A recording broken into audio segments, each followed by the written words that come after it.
আছেন যে আমরা দীর্ঘদিন যাবৎ 2024 সালেই শুধু আমরা বৈষম্য বিরোধী ছাত্র আন্দোলন করি নাই, তারই পরিপ্রেক্ষিতে বন্যার্থ মানুষদের সেবা করেছি।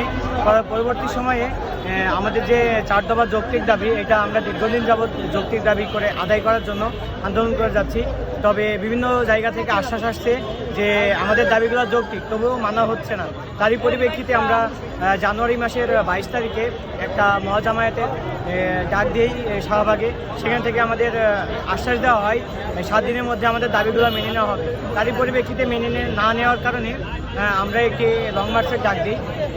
লং মার্চের ডাক দেওয়ার কারণে গতকালকে আমরা লং মার্চে সকাল 9টার সময় অবস্থান করি শাহবাগে।